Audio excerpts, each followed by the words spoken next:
Commentary. Generally, when we speak of acquiring knowledge, we think of something exterior, something that we put on, like a hat or a new suit of clothes. But this is not what is meant by the way of transcendental knowledge. Our nature has already been declared to be eternal, sat, full of knowledge, chit, and blissful, ananda. It is complete because we are qualitatively one with the Supreme Complete. Therefore, there is nothing to be externally obtained, but our true nature has to be realized. We simply have to strive for yoga, a linking up. Yoga is the linking up of our limited subordinate consciousness with the supreme, unlimited consciousness, which is God. It is significant that this way of knowledge has no beginning with the human history. This science I first taught to the God of the Sun, who taught it to others, and so it has come. Bhagavad Gita was previously spoken to the Sun God, the source of all enlightenment in the universe. Light, of course, is a universal symbol for truth. St. John also speaks of the coming of the light when referring to the Messiah. In the beginning was the Word, and the Word was with God, and the Word was God. In him was life, and the life of light was upon men. And the light shineth in darkness, and the darkness comprehended it not. John 1, 4-5. In the Gita, however, Lord Krishna makes another point. He traces the light of knowledge back to the transcendent source, from whence it comes in an unbroken chain of discipular succession. Real knowledge thus passed by discipular succession, and saintly kings learned it by oral impression. Sometimes with the passage of time this message is obscured or forgotten. Then the Lord himself corrects it. Many years later this succession was broken. What survives today is only a token. Because you are my friend and devotee as well, I will repeat every word, your doubts to dispel. We don't need a new truth. Truth may sometimes be forgotten or perverted, but the truth is always the truth. Therefore it is called Sanatana Dharma, eternal truth. Truth does not belong to a particular time or place. 2 + 2 is 4, never 5 or any other number. Whether we live in the north, south, east, or west, moreover, relative truths emanate from the supreme absolute truth. Contemporary civilization ascribes to just the opposite idea. Truth, they say, progresses from an imperfect beginning to a mature perfection. Though this may flatter the speculative ego, no major religious traditions agree. According to the ancients, Hindu as well as Christian, everything is created perfectly by God. In the Judaic tradition, Adam and Eve were created perfect, and they dwelled happily in the Garden of Eden until their fall from grace. The human situation worsens until the second coming. Then evil is destroyed, and a new golden age begins. Similarly, in the Hindu tradition, the creation begins with a golden age and then gradually falls to varying degrees of imperfection in a silver age, bronze age, and finally lowest and most sinful of all, our present iron age. When this iron age ends, there will be destruction, and a new golden age will start the cycle again. Modern man, however, likes to think that he is gradually progressing towards some kind of material utopia. However we may appear to progress in technological knowledge or knowledge of phenomenal universe, we are not progressing in the real transcendent knowledge of God and eternity. Such knowledge must descend from God himself, for it is beyond material senses. Spiritual knowledge is transcendental and mystic. It cannot be fathomed by mental speculation or mundane scholarship. It is received by the grace of discipular succession, transmitted from a bona fide spiritual master to a qualified disciple. The disciple's qualifications are specifically mentioned here as friendship and devotion. He does not need a PhD, a lot of money, fame, or any other material qualification. Total surrender, however, is required.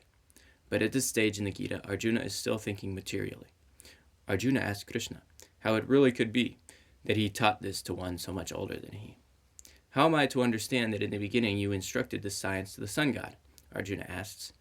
Krishna replies, many lifetimes we've lived and spent together. I remember them all, but you can never.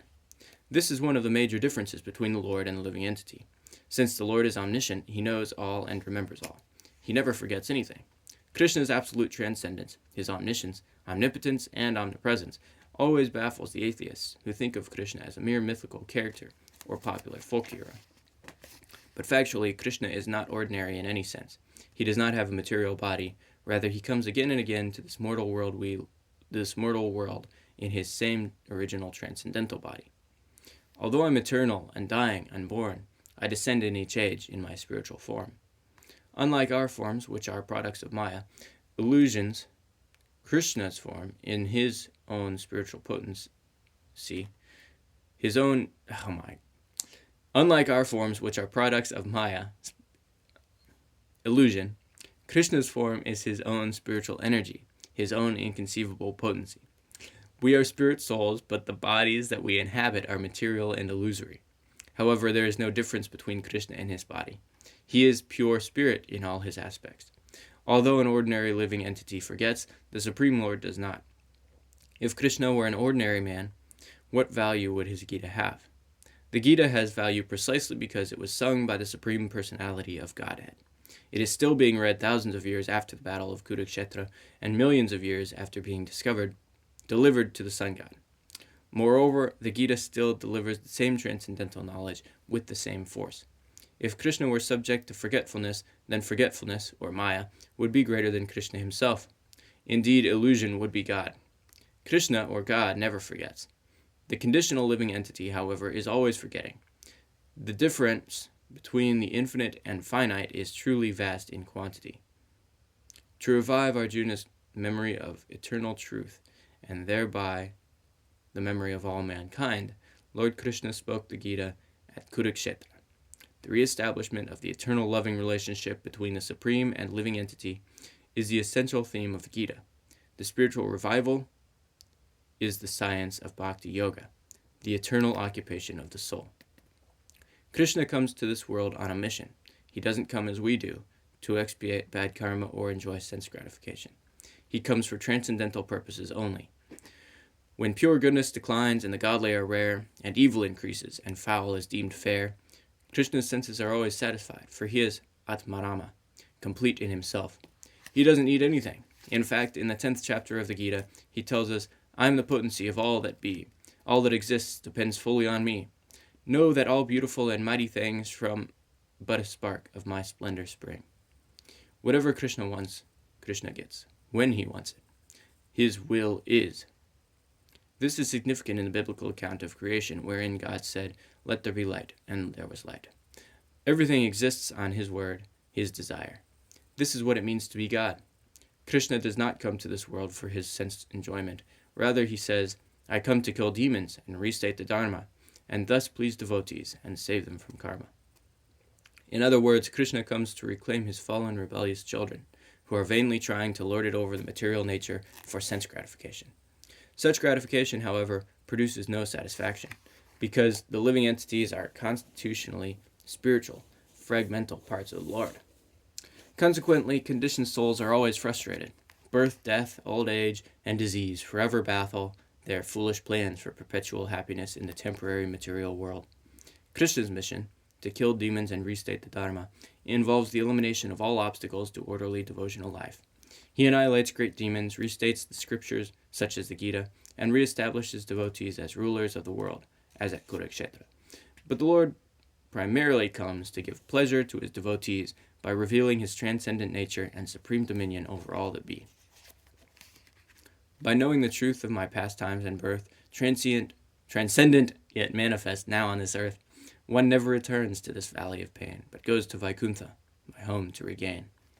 The principles of religion can be reestablished by his servants, the bona fide spiritual masters, and demons can be annihilated by empowered persons, or even by material nature.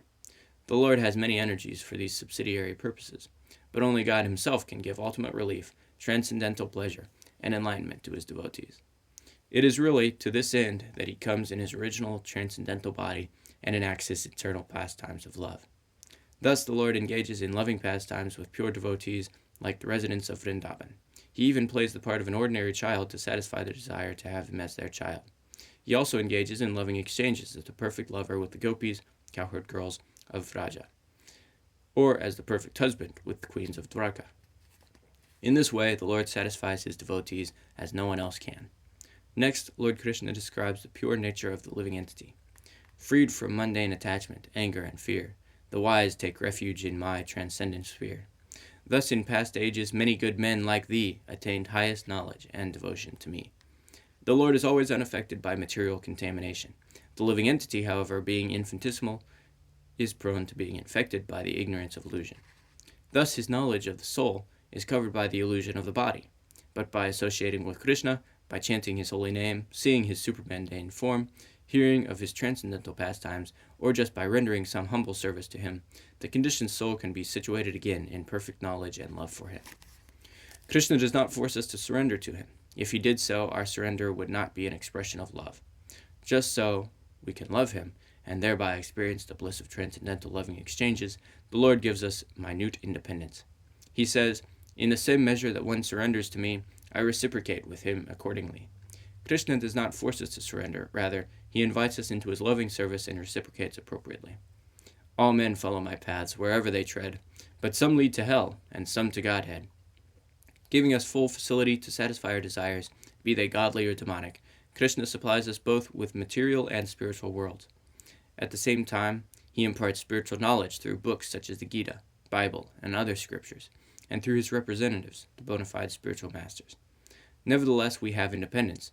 If we like, we can reject the Lord's authority and direction and try to create our own world. But we should know that without Krishna, our existence will be hellish. This is not an exaggeration. Without Krishna, everything is hellish. As soon as the living entity rejects the Lord, he is forced to accept the control of material nature.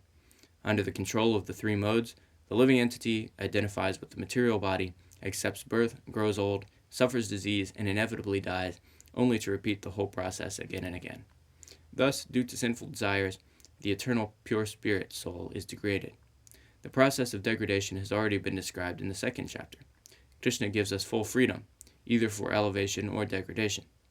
Activities of goodness lead one way, those of ignorance another. The outcome is not all one, as some people like to believe.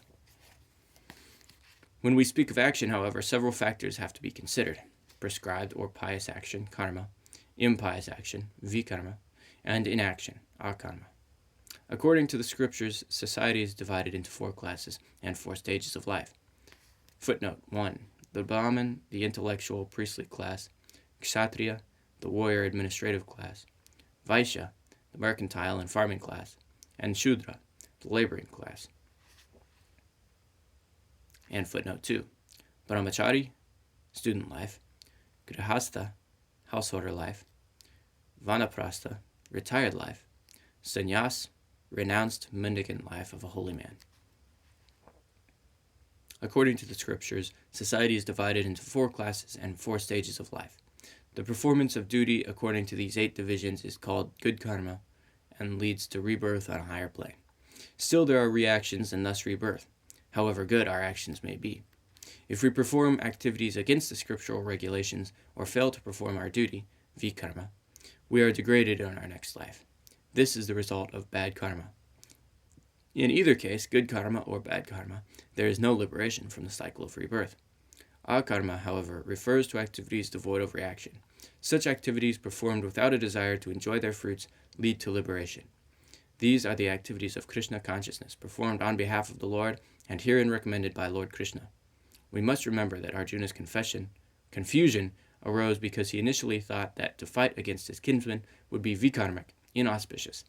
From the mundane viewpoint, the killing of friends and relatives is most objectionable. Arjuna rightfully knew that immorality and social degradation would follow such a war and that sinful reactions would be incurred. But Krishna now tells him that when God's orders are followed, no sinful reactions accrue. Action in Krishna consciousness is always akarmic, without sin. In summary, both pious and impious actions lead to rebirth, not to liberation. Only when we surrender to Krishna and act for him, abandoning all desire for fruitive results, are we freed from all reactions. This theme of detached action recurs in the Gita and culminates in Krishna's clarion call, "Fight for me." The Lord then repeats the same message in different words. Devotional service to me is the art that slashes the knot of one's karma apart. Krishna next discusses the nature and kinds of sacrifice. Logically, a sacrifice is meant to satisfy the person for whom it is performed. According to the Gita, all sacrifices are meant for satisfying God, Krishna, who is the Yajna Purusha, the Lord of all sacrifices. Yagna Purusha, maybe? Just as watering the root of a tree satisfies all the leaves and branches, sacrifices for Krishna satisfy his whole creation. In the world's great scriptures, the sacrifice recommended for this age and practical for everyone is the Sankirtan Yagna, the chanting of the holy names. St. Paul told his jailer, Call on the name of the Lord, and thou shalt be saved. Acts 16:31. And of course, that reminds me of the people singing in prison and having their chains fall off. And the Upanishads tell us there is no other way, no other way, no other way. This is also Krishna's message throughout the Gita. Surrender to me. Surrendering to the holy names is surrendering to Krishna. For there is no difference between God and his name. Both are absolute and transcendental. Because this profound truth might not be understood at first, or might elude us altogether, Krishna advises, just learn this truth from a spiritual master. The self-realized soul is your real benefactor. Humbly ask questions, render service in sooth, then he'll impart Dharma, the absolute truth. Hearing submissively means following the instructions that we hear, and rendering service means to serve favorably. The spiritual master isn't interested in his own personal service, although at times he allows the disciple to render such service as training. Being completely satisfied in Krishna consciousness, the spiritual master doesn't need anything. But since his mission for Krishna involves training others in devotional service, it is his duty to accept such service. The greatest service that a disciple can render to his master is to assist him in spreading God consciousness. This is also the best way to please Krishna, who says in the concluding section of the Gita, no one is to me more dear, I guarantee, than one imparting this truth to my devotee. Preaching the message of Krishna is the greatest service to God and man. After hearing everything about the Lord and the living entity from the spiritual master, after having had all our doubts dispelled, and after receiving Krishna's blessing of transcendental knowledge, we must repay our debt by giving that transcendental knowledge to others. If we want to be faithful disciples, we have to assist our spiritual master in this way. With yoga, your weapon, on my mercy depend. Arise, O Arjuna, and fight to the end. Arjuna had literally dropped his bow and said, I will not fight. But here the Lord also evokes another battlefield, the field of life. The real enemy we must fight is the bodily concept that makes us slaves of the senses and passions. By arming ourselves with the weapon of yoga, full surrender to the Lord, we become empowered to defeat our enemy. By surrendering to God's instructions, we can fight the battle of life without fear of harm. We cannot avoid the fight. And the Tao Te Ching says, when we know the mother, we're able to. When you know you are the mother's child, we begin to guard the qualities of the mother in us. She will protect us from all danger, even if we lose our lives. So yes, we may die. By surrendering to God's instructions, we can fight the battle of life without fear of harm, even if we die. We cannot avoid the fight, nor can we succeed on our own strength.